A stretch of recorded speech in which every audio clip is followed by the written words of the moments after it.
chill in the air was palpable as I stood before the decaying façade of the old Maplewood Elementary School.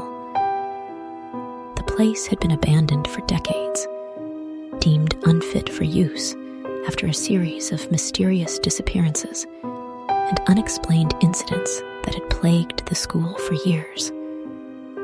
Despite the warnings and rumors that had circulated in our small town, curiosity had gotten the best of me, and I decided to investigate the infamous haunted school. I pushed open the creaking front door, and it groaned as though in pain. The interior was even more unsettling, with peeling paint, broken windows, and a thick layer of dust that shrouded everything in a ghostly haze. The scent of dampness and decay hung heavy in the air. My footsteps echoed through the empty halls as I ventured deeper into the forsaken building. Each step felt like a journey into the unknown. My heart raced, and I could feel the beads of sweat forming on my forehead. This place was rumored to be haunted, and my imagination played tricks on me as shadows danced along the cracked walls. As I explored further, I came across a classroom frozen in time.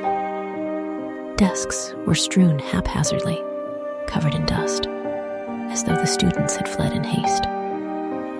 On the chalkboard, a math problem was half solved, the numbers fading away with age. A sense of unease settled over me, and I quickly moved on. The eerie silence was broken by the faint sound of children's laughter, distant and haunting.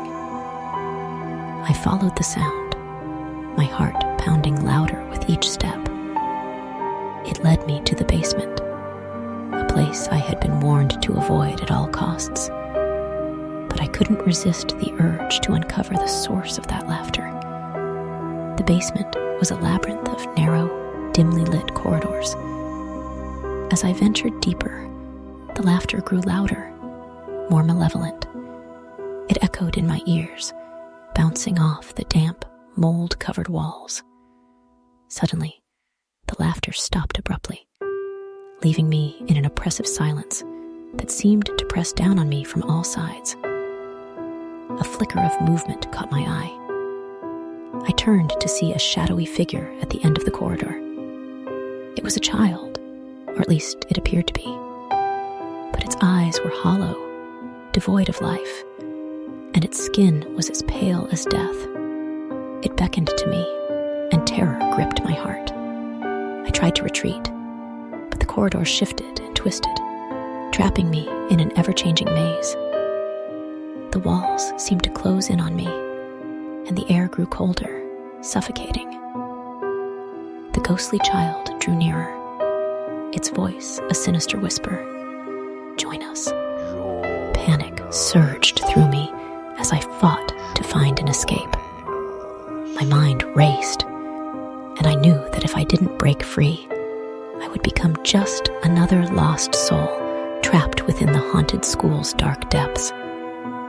With every ounce of willpower, I forced myself to remember the way I had come, and I sprinted through the shifting corridors.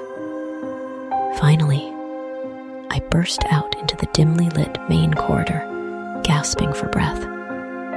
The school seemed to groan in response, as though it resented my intrusion.